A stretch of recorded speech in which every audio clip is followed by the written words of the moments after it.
Police को encroachment को हटाना चाहिए। हम किसी के रोज़गार के ख़िलाफ़ नहीं हैं, लेकिन आप रोज़गार अपनी दुकान में करो। अगर किसी ने 10 बाय 10 की दुकान ली है तो दुकान में करो, सड़क मत करो आप। अब क्या है कि किसी एक आदमी की दुकान है, उसने 3 ठिये बाहर लगा रखे हैं, वहाँ से वो अच्छी खासी कमाई कर रहा है, तो उसका ज़ाती इंटरेस्ट जुड़ा हुआ है।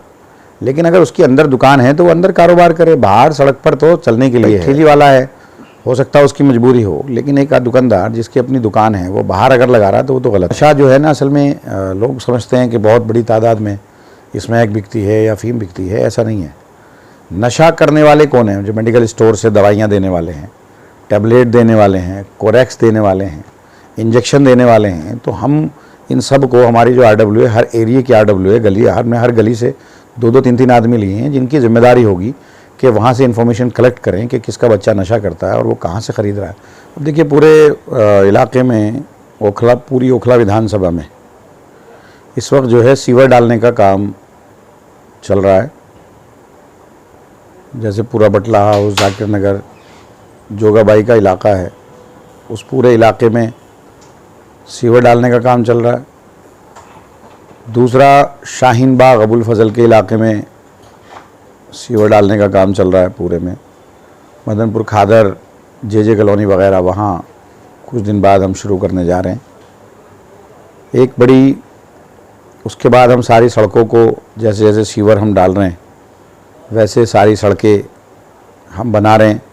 अभी हमारे जो 2 पंप हाउस हैं, जैसे कि सरिता विहार, जो शाहीन बाग अबुल फजल का सारा सीवर है, वो सरिता विहार में जाना है तो उसकी मेन लाइन जो ट्रेंचलेस का काम चल रहा है। लेकिन उसके अलावा हम लोग ट्रैक्टर के ज़रिए पंप, क्योंकि हालात बहुत ज़्यादा ख़राब थे तो हम इंतज़ार नहीं कर सकते थे कि भाई जब तक मेन लाइन ना डले या पंप हाउस ना बने तब तक सीवर डाला जाए। तो इलाके के हालात बहुत ज़्यादा ख़राब थे, पूरे इलाके में पानी था। तो इसको देखते हुए कि हमने पंपों पर अभी जो है ट्रैक्टर के ज़रिए और छोटे पंपों पर हम लोग अभी चला रहे हैं। लेकिन बहुत जल्द 1 से 2-3 महीने के अंदर ये जो अबुल फजल शाहीन बाग का मसला पूरी तरह से हल हो जाएगा और ये डायरेक्ट जो सरिता विहार के अंदर पंप हाउस है उसके अंदर ये पानी चला जाएगा। बटला हाउस के लिए हम लोग धोबी घाट पे एक बड़ा पंप हाउस चल रहा है जो नवंबर और दिसंबर में हम लोगों को वो हैंडओवर कर देंगे, वो चालू हो जाएगा। वो कंपनी बहुत अच्छी है, वो त्रिपति एक बड़ी कंपनी है, वो उसको उस काम को कर रही है। दूसरी चीज़ ये बताइए कि कुछ गलियां हैं इलाके की आपके, वो खुदी हुई हैं, कुछ रोड्स हैं वो भी खुदे हुए हैं, अभी उन पर आपकी तरफ से काम हो नहीं रहा है या कोई मुश्किल आ रही है उनको बनाने में? क्योंकि लोगों को काफ़ी समस्या। नहीं, कोई मुश्किल नहीं है। सीधी सी बात है कि भाई सीवर असल में जहाँ पर सिर्फ पहले से सीवर पड़ा हुआ है और हमें सिर्फ सड़क बनानी है, तो वहाँ हमने 2 गली खोदी, 2 बना दी, फिर दूसरी खोदी। लेकिन क्योंकि सीवर डालना है, फिर उसके बाद GT बनानी है, कनेक्शन करना है, पानी की लाइनें हम डाल रहे हैं, तो वो सारे प्रोसेस में थोड़ा सा टाइम लग रहा है। लेकिन अब कल परसों मैंने सारे कॉन्ट्रैक्टरों की मीटिंग बुलाई थी और मैंने उनसे कहा कि स्पीड अप करो, जितना काम आपने खोद दिया उन तमाम गलियों को जल्द से जल्द बनाओ। कल मैं एक RWA जाकिर नगर बटला हाउस की जितनी RWA हमने बनाई हैं उनकी कल मीटिंग है और शाहीन बाग अबुल फजल की यहाँ परसों मीटिंग है, वो हम लोग कर रहे हैं। दूसरा एक सबसे बड़ा मुद्दा है, या इंक्रोचमेंट का बहुत बड़ा मुद्दा है, तो इंक्रोचमेंट पर हम काम कर रहे हैं। हमारा कहना ये है कि भाई हम किसी के रोज़गार के ख़िलाफ़ नहीं हैं, लेकिन आप रोज़गार अपनी दुकान में करो। अगर किसी ने 10 बाय 10 की दुकान ली है तो दुकान में करो, सड़क मत करो आप।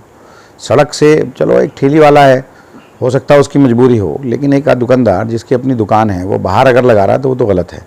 रास्ता लोगों के लिए है या सरकार का है, लोगों का इस पर हक नहीं है। तो पूरी तरह से हम एश्योर करेंगे कि इलाके में इंक्रोचमेंट किसी भी लेवल पे हो उसको हम ख़त्म करने की पूरी कोशिश कर रहे हैं और करेंगे हम उसको इंशाल्लाह। ये जो आपकी एंटी इंक्रोचमेंट ड्राइव है, मुझे याद है मैंने वो लाइव किया था, आपने दिल्ली पुलिस का सहयोग लेकर, जब SHO महेश कसाना आए थे शुरू में, उनके सहयोग से आपने एक एंटी इंक्रोचमेंट ड्राइव चलाया था और उसके बाद एक बहुत बड़ा फ़र्क और एक बहुत बड़ा चेंज आया था। लेकिन वो कुछ दिन चलने के बाद रुक गया, उसके बाद फिर ये अब दोबारा आपने शुरू किया है। बीच का जो गैप है उसने लोगों को फिर मौका दिया कि उन्होंने वो फुटपाथ पर अपनी रेहड़ी पटरियाँ लगाई और रिक्शे वालों ने भी उस जगह को उसी तरह से घेर लिया। तो आप समझते हैं कि ये गैप नहीं आना चाहिए था, इसको मुसलसल चलते रहना था? देखिए, अब जब MCD आई, MCD प्रोग्राम मुस्तकिल लगा रही है, तो फिर उसके बाद पुलिस की जिम्मेदारी है, पुलिस को इंक्रोचमेंट को हटाना चाहिए। अब क्या है कि किसी एक आदमी की दुकान है, उसने 3 ठिये बाहर लगा रखे हैं, वहाँ से वो अच्छी खासी कमाई कर रहा है, तो उसका ज़ाती इंटरेस्ट जुड़ा हुआ है। लेकिन अगर उसके अंदर दुकान है तो वो अंदर कारोबार करे, बाहर सड़क पर तो चलने के लिए है। आज ये हालत हो गई, आबादी बहुत ज़्यादा है, आबादी बढ़ रही है, लोग आ रहे हैं, और लेकिन इंक्रोचमेंट, सड़कें तो वही है ना, और सड़कें तंग कर रही हैं। अब जैसे शाहीन बाग में 40 फुटा रोड है, जैसे हाई टेंशन वाला रोड है, जैसे ये नाले वाला जो ये अल्लामा शिबली रोड है, आप इस पर चल ही नहीं सकते। एक तरफ पार्किंग खड़ी है, दूसरी तरफ पार्किंग है। तो ये लोगों को सोचना चाहिए कि हमारी ज़ात से किसी को तकलीफ़ नहीं होना चाहिए। ये सबके सोचने की चीज़ है कि हमारी दुकान से या हमारी गाड़ी खड़ी करने से या हमारे ठेले से, हमारे ठिये लगाने से अगर आवाम को तकलीफ़ हो रही है तो फिर ये हमारे लिए ठीक थोड़ी है, फिर तो अच्छा ही नहीं है। फिर तो हम कहाँ फिर अच्छाई की तरफ हैं हम। तो एंटी इंक्रोचमेंट पर आप काम कर रहे हैं? बिल्कुल, सफाई पे, सुथराई पे, एंटी इंक्रोचमेंट पे काम कर रहे हैं। एक और है यहाँ सबसे बड़ा मसला पानी का है। तो पानी की लाइनें हम डाल रहे हैं। अभी हमने 2 UGR के टेंडर किए हैं, और जो मेन लाइन आनी है ओखला वाटर वर्क से, वो मेन लाइन का हमने टेंडर भी कर दिया, अवार्ड भी हो गया, उसका काम भी शुरू हो गया। तो होली फैमिली से के पीछे जो मेन वाटर वर्क से, ओखला वाटर वर्क से, वहाँ से जो है होली फैमिली तक जो है ये डाला जा रहा है जामिया के पीछे। और जैसे मेन रोड पे आएगा तो वहाँ ट्रेंचलेस हम लोग करेंगे। और 2 UGR हैं, एक धोबी घाट पर है, वहाँ बनाया हमने, और एक जो है ये अबुल फजल जो टेंट वाला स्कूल है उसके अंदर है। उन दोनों का टेंडर हमने कर दिया है। एक लाइन जो है तकरीबन 25 करोड़ रुपए की है, और जो ये दोनों UGR हैं ये 65 करोड़ रुपए की लागत से ये दोनों बन रहे हैं। इंतज़ार कितना करेंगे लोग इसमें? नहीं, इंतज़ार नहीं है, तो काम शुरू है। अब ये जितना बनने में जितना टाइम लगेगा, अब क्योंकि पूरा एरिया डेवलप हो रहा है और सारी चीज़ें, यहाँ सीवर नहीं था, पानी की लाइनें नहीं थी, UGR नहीं था, मेन लाइन नहीं थी। अभी जो मेन लाइन है वो 10 इंची की लाइन है, तो उसमें कितना पानी आ सकता है। तो एक बड़ी लाइन डालेंगे जो UGR में आएगी, UGR से फिर इलाके को हम लोग पानी देंगे। एक बड़ा मसला आपके इलाके का, ओखला का, नशा, उस पर क्या कर रहे हैं विधायक? ये नशे पर भी यही हम लोग काम कर रहे हैं, और उसके अंदर कमी आई है पीछे कुछ दिनों में। अभी क्या है, नशा जो है ना, असल में लोग समझते हैं कि बहुत बड़ी तादाद में स्मैक बिकती है या अफीम बिकती है। ऐसा नहीं है। नशा करने वाले कौन हैं? जो मेडिकल स्टोर से दवाइयाँ देने वाले हैं, टैबलेट देने वाले हैं, कोरेक्स देने वाले हैं, इंजेक्शन देने वाले हैं। तो हम इन सब को, हमारी जो RWA, हर एरिया की RWA गली, हर गली से 2-2, 3-3 आदमी लिए हैं, जिनकी जिम्मेदारी होगी कि वहाँ से इन्फॉर्मेशन कलेक्ट करें कि किसका बच्चा नशा करता है और वो कहाँ से ख़रीद रहा है। फिर उस पर हम लगाम लगाएंगे। और ये इसमें पूरी तरह से कम्युनिटी हमारे साथ है, लोग हमारे साथ हैं। हमने तकरीबन ओखला में 129 RWA बनानी है, तकरीबन 60 से ज़्यादा, 70 के आसपास हमने बना दिए। बाकी भी हम कंप्लीट कर लेंगे। 5 हम ग्रुप्स बनाएंगे।